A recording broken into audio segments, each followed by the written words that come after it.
और कुछ नहीं हो सकता, ठीक है। और कैबेज का जो रिजल्ट है मेरे पास भाई सीडी है बाईपास की, अच्छा सीडी है, ठीक हो गया। तो ये जो होता है, जो आपका बाईपास का जो पेशेंट होता है, जिस बंदे का बाईपास होता है, इवन तक के कई हिस्ट्री के अंदर जब फॉर एग्जांपल अगर बाईपास सही कामयाब हो जाए ना, तो उसका जो सक्सेस रेट है वो ज्यादा अच्छा होता है एंजियोप्लास्टी से। फॉर एग्जाम्पल आप अगर अपनी इर्द गिर्द देखो ना लोग, वो बंदे जिन्होंने बाईपास करवाया होगा ना, तो उन बंदों ने बाईपास करवाया, किसी ने देखो कि हाँ जी जनाब, उनसे पूछो कि जनाब मेरे इस बंदे का बाईपास हुआ था, कब हुआ था जी, 2005 में करवाया था, और अब क्या होगा 2021, ठीक है, तो अभी तक वो सही है। लेकिन अगर फॉर एग्जाम्पल सही ना हो, बाईपास सही वाला ना हो, तो अगर उन्होंने 2005 में करवाया था, तो हो सकता है कि 2 महीने बाद ही वो अल्लाह के पास पहुंच जाए। समझ आ रही है। लेकिन एंजियोप्लास्टी का ये सीन होता है कि आपने एक बार एंजियोप्लास्टी करवाई, और मोस्टली इस तरह होता है कि 3 महीने बाद शायद आपको फिर एंजियोप्लास्टी करवानी पड़े, ठीक हो गया। इस तरह का सीन होता है, एक बार एंजियोप्लास्टी करवाई, 2-3 महीने बाद फिर करवानी पड़े, क्योंकि इस तरह का सीन होता है कि फिर ऑब्स्ट्रक्शन होना शुरू हो जाती है, फिर रुकावट होना शुरू हो जाती है। तो अगर फॉर एग्जाम्पल हमसे कोई बंदा पूछता है कि कैबेज बेस्ट होता है या फिर आपकी एंजियोप्लास्टी बेस्ट होती है, तो हम ये बेहतरीन तरीका ये होता है कि अगर कैबेज आपका कामयाब हो जाए ना, तो कैबेज बहुत अच्छा होता है। कैबेज आपका बहुत अच्छा होता है अगर वो कामयाब किसी अच्छे सर्जन से करवाया हो। तो एंजियोप्लास्टी के चांसेस होते हैं कि वो दोबारा फिर करवानी पड़ सकती है, क्योंकि उसके अंदर ब्लॉकेज होने के चांसेस होते हैं, ठीक हो गया जी। तो यहाँ तक किसी बच्चे का कोई क्वेश्चन है वो बंदा पूछ सकता है, वरना हम नेक्स्ट आगे कंटिन्यू करते हैं। शाबाश एनीवन, कोई ऐसा बच्चा जिसका कोई क्वेश्चन हो यहाँ तक, वरना हम आगे आगे जाते हैं। ओके होगा, तो आगे आगे हम अब हम जाते हैं कि ये आप लोगों को पता चल गया कि यार ये वाले जो पेशेंट्स होते हैं उनमें ये सीन है, ठीक हो गया। तो अब मतलब कि आपने कहना है कि सबसे ज्यादा जो चांसेस होते हैं वो किसमें होते हैं, आपके एक तरह के आपका जो लाडा के ब्लॉक होने में होते हैं, फिर आरसीए के ब्लॉक होने में होते हैं, फिर लेफ्ट सर्कमफ्लेक्स आर्टरी के ब्लॉक होने में होते हैं। अब देखें आगे क्या होता है। देखें स्टार्टिंग में क्या होता है, स्टार्टिंग में इस तरह होता है कि आपकी एक तरह की सब, अगर किसी बंदे को एकदम हार्ट अटैक हुआ है ना, और हार्ट अटैक हुआ और वो जो था मतलब कि उसका घर बिल्कुल हॉस्पिटल के पास था, और जल्दी जल्दी जनाब हम उसको हॉस्पिटल के अंदर ले जाते हैं, ठीक है, हम उसको हॉस्पिटल में ले गए। तो उसके अंदर अभी स्टार्टिंग में जो इंजरी हुई होगी ना, जो अपीयरेंस होगी, इनिशियल जो स्टेज होगी, उसके अंदर सब एंडोकार्डियल इन्फेक्शन होगी। क्या होगी? सब एंडोकार्डियल इन्फेक्शन होगी। उसके अंदर क्या होगा, एक बार सिर्फ और सिर्फ आपके एंडोकार्डियम जो होगी वो इन्वॉल्व हुई होगी। फिर जनाब अगर उसी बंदे को हम देखते हैं कि थोड़ी सी लेट होती है, तो उसकी पूरी की पूरी लेयर्स हमें इन्वॉल्व मिलती है। क्यों? क्योंकि यार देखो कि अगर फॉर एग्जांपल ये आपकी एक तरह की क्या है, एपिकार्डियम, या आपकी एक तरह की मायोकार्डियम, या आपकी एक तरह की एंडोकार्डियम।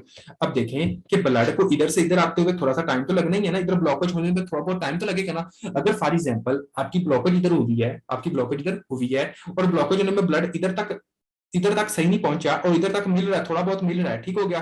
अब जो थोड़ा बहुत इधर मिल रहा है, तो बंदा जल्दी में अगर डॉक्टर के पास चला जाता है पूरे टाइम के ऊपर, तो उसके अंदर सिर्फ और सिर्फ ये वाला हिस्सा जो होता है, इसकी इंजरी हमें मिलती है, सब एंडोकार्डियल इन्फेक्शन मिलती है, इसकी मिलती है, इस इंजरी की इन्फेक्शन मिलती है, ठीक है। और बाद में क्या होता है, बाद में हमें क्या मिलता होता है, बाद में ये होता है कि आपका एक तरह का पूरी की पूरी लेयर्स जो होती हैं वो इन्वॉल्व होती हैं, पूरी की पूरी आपकी लेयर्स इन्वॉल्व होती है। तो अगर फॉर एग्जांपल आपसे क्वेश्चन पूछा था कि स्टार्टिंग के अंदर क्या होता है, आपने कहना है स्टार्टिंग के अंदर सब एंडोकार्डियल लेयर इन्वॉल्व होती है। तो मेरा क्वेश्चन ये है कि अगर सब एंडोकार्डियल लेयर इन्वॉल्व होती है, तो उसके अंदर एसटी डिप्रेशन होगी या एसटी एलिवेशन होगी? शाबाश, एसटी डिप्रेशन होगी या एसटी एलिवेशन होगी? एसटी डिप्रेशन होगी, नॉट एलिवेशन। क्या होगी? एसटी डिप्रेशन होगी।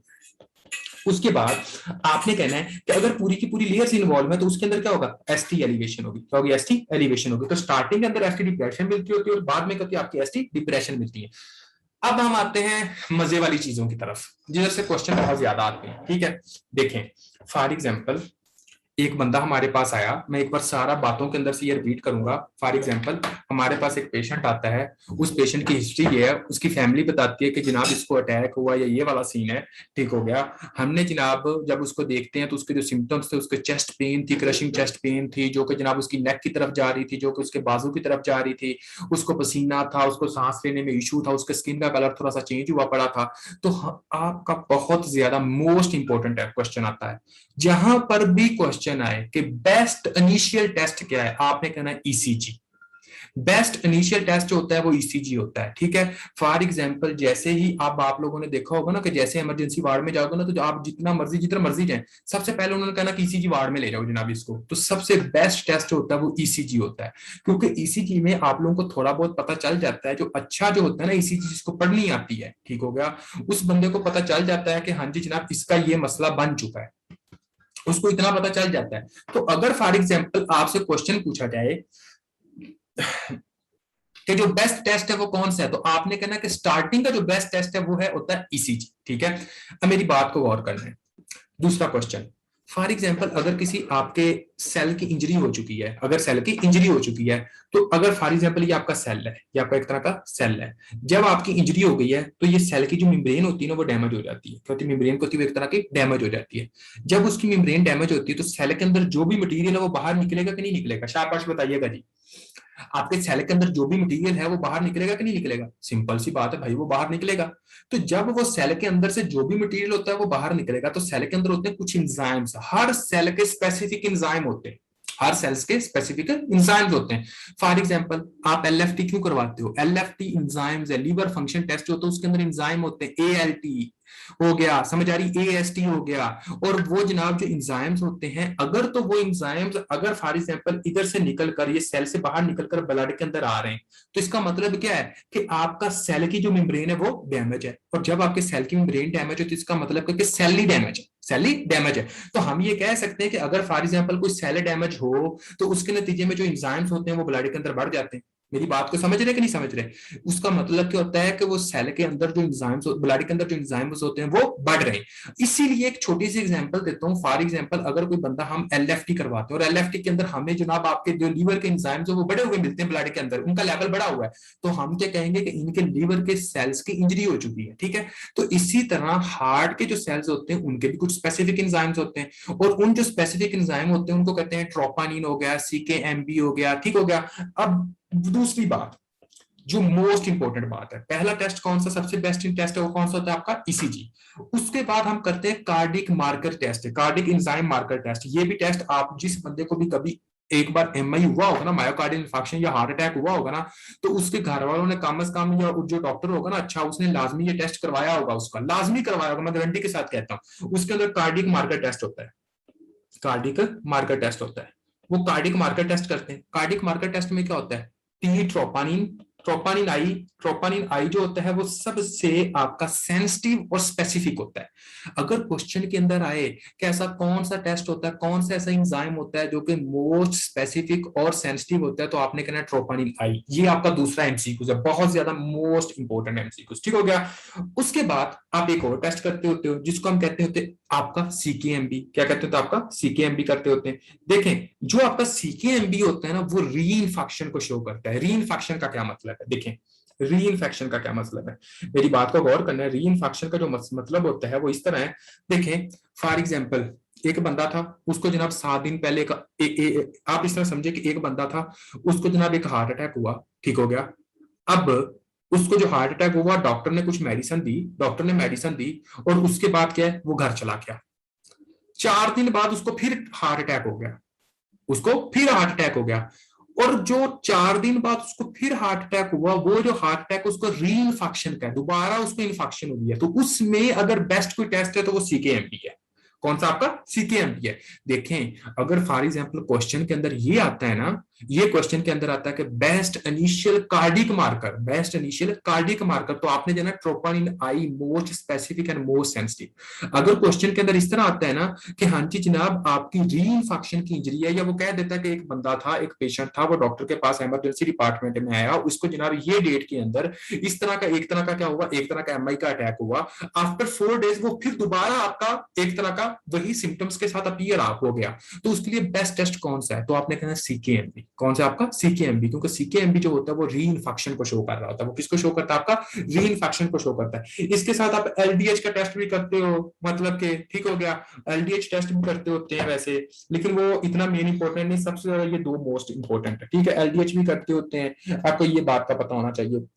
क्रिएटिनिन काइनेज जो होता है वो भी आप करते होते हो जी, ये एलडीएच आपका स्पेसिफिक नहीं होता, तो ये 2 आपके सबसे ज्यादा मोस्ट स्पेसिफिक होते हैं।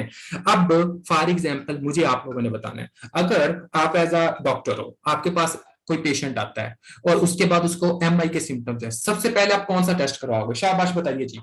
आप सबसे पहले उसका कौन सा टेस्ट करवाओगे, सारे बताएं। ईसीजी करवाएंगे, वेरी गुड। उसके बाद वो पेशेंट दोबारा मतलब क्या आया, उसके बाद हम सबसे पहले कार्डिक मार्कर कौन सा करवा चेक करेंगे, मोस्ट स्पेसिफिक और मोस्ट सेंसिटिव जो कार्डिक मार्कर होगा वो कौन सा होगा। अब आपने ये बताना है ट्रोपोनिन आई। नंबर थर्ड, आप ऐसा कौन सा टेस्ट होगा, अगर फॉर एग्जांपल एक बंदा था उसको एक बार हार्ट अटैक की हिस्ट्री थी और उसके बाद वो दोबारा 3 दिन बाद फिर वो इमरजेंसी डिपार्टमेंट में आ गया, तो उसका बेस्ट टेस्ट कौन सा है, CKMB। वेरी गुड, कौन सा आपका CKMB। ओके गुड होगा जी। अब हम आगे आ जाते हैं, ठीक है। इसके अंदर एमसीक्यूज जो मैं एक बार लिख भी दूंगा क्योंकि ये बहुत ज्यादा मेन इंपॉर्टेंट टॉपिक है, जैसे हम इसको फिनिश करेंगे तो उसके बाद मैं इसके एमसीक्यूज जो वो आप लोगों को एक तरह का बता दूंगा, ठीक है। अब हम आते हैं कि हाँ जी जनाब, अगर फॉर एग्जाम्पल किसी बंदे को हार्ट अटैक हो जाता है तो उसके होता उसका एक तरह का उसके अंदर चेंजेस क्या क्या आती हैं, क्या क्या चेंजेस आती हैं, ठीक हो गया। देखें अगर एक बंदा है उसके मसल्स के साथ क्या चेंजेस होती है, उसके बॉडी के अंदर क्या क्या पंगा क्या क्या बनता है, अब हम उसकी तरफ देखते हैं। देखें अगर फॉर एग्जांपल एक बंदा है, ठीक हो गया, आप उसको याद कैसे कर सकते हो। इसको याद करने का मतलब ये होता है, मुझे ये बताएं कि इसके अंदर नेक्रोसिस कौन सी होगी। पहला चैप्टर, चैप्टर नंबर 1 नेक्रोसिस का चैप्टर जनाब, ठीक हो गया। उस चैप्टर के अंदर हमने एक नेक्रोसिस पढ़ी थी कि हार्ट के अंदर होती है, वेरी गुड, कोआगुलेटिव नेक्रोसिस। कौन सी होती है आपकी, कोआगुलेटिव नेक्रोसिस होती है। तो अगर फॉर एग्जांपल मायोकार्डियल इन्फाक्शन हो रही है या इस्कीमिया हो रहा है, MI हो रहा है, तो इसका मतलब है कि इसके अंदर नेक्रोसिस होगी। इसके अंदर क्या होगा, एक तरह का नेक्रोसिस होगी, सिंपल सी बात है। तो अगर इसके अंदर नेक्रोसिस होगी तो इसके अंदर कौन सी नेक्रोसिस होगी, अब मुझे ये बताएं आप लोग। अगर इसके अंदर नेक्रोसिस होगी तो इसके अंदर कौन सी नेक्रोसिस होगी, आपकी कोआगुलेटिव नेक्रोसिस होगी। ये चैप्टर नंबर 1 की बात है जो भी आप लोगों को पता होनी चाहिए, ठीक है। तो आपने कहना है कि सबसे पहले तो इसके अंदर क्या होगा, आपकी एक तरह की कोआगुलेटिव नेक्रोसिस होगी। मतलब कि अगर फॉर एग्जांपल हम एक बंदा देखते हैं ना जिसको हार्ट अटैक को 24 घंटे हुए, उसके हार्ट अटैक को 24 घंटे हुए, उसका हार्ट अटैक उसको होगा, उसको 24 घंटे हुए, तो 24 घंटे के अंदर हमें जो फाइंडिंग्स हमारे पास मिलती है ना, वो हमें मिलती है कि उसको कोआगुलेटिव नेक्रोसिस है। क्या होगा, कोआगुलेटिव नेक्रोसिस है। इधर से क्वेश्चन बहुत ज्यादा आते हैं और ये बहुत ज्यादा मेन इंपॉर्टेंट है और ये याद करना भी बहुत मुश्किल है ये वाला टाइप टेबल, लेकिन मैं फुल कोशिश करूंगा कि ये इजी करूं, ठीक है। अब देखें मतलब कि पहले दिन के अंदर आपका क्या होता है कि एक तरह का पहले 24 घंटे के अंदर क्या होता है कि कोआगुलेटिव नेक्रोसिस होगी। उसके बाद आपने कहना कि पहला हफ्ता 1 वीक के अंदर क्या होता है, 1 वीक के अंदर क्या होता है, एक दिन, एक वीक, एक महीना, इस तरह याद करना है। एक दिन के अंदर क्या होता है, कोआगुलेटिव नेक्रोसिस होती है। एक वीक के अंदर क्या होता है। मैं आप लोगों से एक क्वेश्चन पूछता हूं, अगर फॉर एग्जांपल किसी जगह पर कोई इंजरी हुई है, कोई इंफेक्शन हुई, तो आपके सबसे पहले जो सेल्स आते हैं वो कौन से आते हैं, शाबाश बताइएगा जी। आपके कौन से आते हैं, वेरी गुड, न्यूट्रोफिल्स। तो न्यूट्रोफिल्स जो होते हैं वो सबसे पहले आते हैं, ये तो हर बच्चे को पता है, ठीक हो गया। तो 1 to 3 डेज के अंदर कौन से आएंगे, आपने कहना है कि ये 1 वीक की जो मैं बात कर रहा हूँ, 1 से 3 दिन के अंदर जो सबसे पहले इंजरी वाली जगह पर आएंगे वो कौन से होंगे, आपके न्यूट्रोफिल्स आएंगे। कौन से होंगे, आपके न्यूट्रोफिल्स आएंगे, ठीक हो गया। अब मेरी एक और बात को आपने गौर करना है, देखें जब किसी बंदे को MI होता है, जब किसी बंदे को MI होता है, अब आप इस तरह कंसीडर करें कि ये उसकी क्या एक तरह की ये उसकी एक तरह की एपिकार्डियम है, ये उसकी एक तरह की मायोकार्डियम है, ये इस तरह एक तरह की उसकी एंडोकार्डियम है, ठीक है। उसके बाद उसकी क्या होती है, एक तरह की, ये उसकी सारी लेयर्स इन्वॉल्व होती हैं या कुछ लेयर्स इन्वॉल्व होती हैं, ये बताएं आप। उसकी सारी लेयर्स इन्वॉल्व होती हैं या उसकी कुछ लेयर्स इन्वॉल्व होती हैं, उसकी एक तरह की सारी लेयर्स इन्वॉल्व होती हैं। जब ये उसकी सारी लेयर्स इन्वॉल्व हो रही हैं, जब ये उसकी सारी लेयर्स इन्वॉल्व हो रही हैं, तो अब आपका आता है न्यूट्रोफिल्स। तो जो न्यूट्रोफिल्स काम क्या करते हैं, न्यूट्रोफिल्स एक तरह की पस पैदा नहीं करते होते, इन्फ्लामेशन को ज्यादा नहीं करते होते, इन्फेक्शंस के रेट को ज्यादा नहीं कर देते होते, पस पैदा करते हैं, ठीक है। तो अब देखें कि इन तीनों लेयर्स को जो कवर कर रही होती है लेयर वो कौन सी होती है। अब मुझे आप लोगों ने ये बताना है, जो इन तीनों लेयर्स को कवर कर रही होती है वो लेयर वो कौन सी होती है, वो होती है जनाब आपकी पेरिकार्डियम। क्या होती है आपकी, पेरिकार्डियम। तो आपने कहना है कि जनाब इन तीनों लेयर्स के ऊपर जो इस तरह की लेयर होती है उसका नाम क्या था आपका, एक तरह का पेरिकार्डियम होता है, पेरिकार्डियम होता है, ठीक है। ये हमने देखा कि आपकी पेरिकार्डियम है। तो ये न्यूट्रोफिल्स जो होते हैं ये कहाँ चले जाते हैं, ये जनाब आपके पेरिकार्डियम को भी इन्वॉल्व कर लेते हैं, और जब आपके पेरिकार्डियम को भी इन्वॉल्व कर लेंगे तो आपकी पेरिकार्डियम की इन्फ्लेमेशन हो जाएगी, और जब आपकी पेरिकार्डियम की इन्फ्लेमेशन हो जाएगी तो इस कंडीशन को कहते हैं पेरिकार्डाइटिस। क्या कहा जाता है आपका, पेरिकार्डाइटिस। और इस पेरिकार्डाइटिस को कहते हैं फिब्रिनाइड पेरिकार्डाइटिस। क्या कहते हैं आपका, फिब्रिनाइड पेरिकार्डाइटिस। और पेरिकार्डाइटिस का एक बहुत ही ज्यादा मेन इंपॉर्टेंट सिम्टम्स होता है, कौन सा, फ्रिक्शन रब, पेन और फ्रिक्शन रब। मतलब कि देखें ये क्वेश्चन आता है कि पेरिकार्डाइटिस का किस वजह से होती है, आपने कहना न्यूट्रोफिल की वजह से होती है। किस वजह से होती है, आपके न्यूट्रोफिल की वजह से होती है। पहले 3 दिन के अंदर क्या आता है, आपने कहना न्यूट्रोफिल्स आते हैं। न्यूट्रोफिल्स क्या काम करते हैं, आपकी इंजरी वाली जगह पर आ गए। इंजरी वाली जगह क्या थी, आपकी एंडोकार्डियम, मायोकार्डियम, एपिकार्डियम। न्यूट्रोफिल्स आए, आपकी पेरिकार्डियम को भी कवर कर लिया। जैसे उसने पेरिकार्डियम लेयर को लिया, उसकी भी इन्फ्लामेशन कर दी। जब उसकी पेरिकार्डियम लेयर की इन्फ्लामेशन होगी तो पेरिकार्डाइटिस हो गया, फिब्रिनाइड पेरिकार्डाइटिस हो गया, इन्फ्लामेशन ऑफ द पेरिकार्डियम होगी। ठीक है, अब दूसरी बात की तरफ आना है। देखें, जब आपकी एक तरह की न्यूट्रोफिल्स आते हैं और पेरिकार्डियम हो जाती है, अब दूसरे कौन से सेल्स होते हैं जो कि जनाब आपका एक तरह का खाने का काम करते हैं? न्यूट्रोफिल्स के बाद कौन से आते हैं? Very good Kinza, macrophage. कौन सा आता है? 4 to 7 डेज के अंदर कौन से सेल्स आते हैं आपके? मैक्रोफेज। कौन सा आता है आपके? मैक्रोफेज। ठीक है, इन्फ्लामेशन होती है, मतलब कि आपने कहना है कि पहले वीक के अंदर इन्फ्लामेशन होती है। तो इन्फ्लामेशन के दो मेन कौन से सेल्स हैं आपके? अक्यूट इन्फ्लामेशन का कौन सा सेल्स होता है? आपने कहना न्यूट्रोफिल्स। आपके क्रोनिक इन्फ्लामेशन का कौन सा सेल्स होता है? आपने कहना मैक्रोफेज। मैक्रोफेज का काम क्या होता है? इनगल्फ करना। यही काम होता है ना, इनगल्फ करना। मैक्रोफेज का काम तो ये होता है ना, इंगल्फ करना, खाना। ऐसे ही है। अब मेरी बात को गौर कीजिएगा, अगर फॉर एग्जांपल ये आपका है एट्रियम, ये आपका है वेंट्रिकल, ये क्या आपका? वेंट्रिकल। ठीक है, और ये जो आपका मैक्रोफेज है, ये आपकी लेटरल वाल को खा रहे हैं, ये इंगल्फ कर रहे हैं। तो ये जो वाल होगी, ये डैमेज होगी कि नहीं होगी? पर पहले मुझे ये बताएं, शाबाश। ये जो वाल होगी, ये आपकी डैमेज होगी कि नहीं होगी? वाल डैमेज हो गई। जब ये वाल आपकी डैमेज हो गई, तो इसके नतीजे में जो आपका जो ब्लड है, जो इधर ब्लड है, वो जनाब क्या इधर से बाहर निकलकर आपके इधर इकट्ठा हो सकता है कि नहीं हो सकता? इधर इकट्ठा हो सकता कि नहीं हो सकता? इधर इकट्ठा हो सकता। और इस कंडीशन को क्या कहते हैं? इस कंडीशन को क्या कहते हैं? आपका शाबाश। ये जो कंडीशन होती है, इस कंडीशन को क्या कहा जाता है? जब आपका ब्लड आपके वेंट्रिकल से इस तरह बाहर निकलकर यहां पर इकट्ठा हो जाएगा, तो इस कंडीशन को क्या कहते हैं? इसको कहते हैं cardiac tamponade, not a pleural effusion. क्या हो गया? प्लूरल एफ्यूजन नहीं है, ये कार्डिक टेम्पोनेट की कंडीशन होती है। कौन सी होती है आपकी? Cardiac tamponade, cardiac tamponade. ठीक है, तो आपने कहना ये कार्डिक टेम्पोनेट की कंडीशन होती है। ठीक है, अब देखें, जैसा कि फॉर एग्जाम्पल इसका हो गया, अब हम दूसरी तरफ जा जाते हैं भाई। ठीक है, कि उसका सीन क्या होता है। अब देखें, फॉर एग्जांपल ये आपकी हार्ट था, ये हार्ट की दरमियान ये लेयर थी। ठीक है, अब देखें, अगर फॉर एग्जांपल इन्फेक्शन ये वाली जगह पर है, इन्फेक्शन क्या थी? सेप्टा में थी, सेप्टल इशू था। तो आपको पता है कि मैक्रोफेज इधर आएंगे और मैक्रोफेज ये सेप्टा को खाना शुरू कर देंगे। जब ये सेप्टा को खाएंगे, तो ये सेप्टल डिफेक्ट होगा कि नहीं होगा? सेप्टल डिफेक्ट होगा। जब सेप्टल डिफेक्ट होगा, तो लेफ्ट टू राइट शंट होगा। क्या होगा? लेफ्ट टू राइट शंट होगा। तो आपने कहना है लेफ्ट टू राइट शंट होना शुरू हो जाएगा। उसके बाद आगे आते हैं कि आगे क्या क्या मिलता है। देखें, अब फॉर एग्जाम्पल क्या होता है कि आप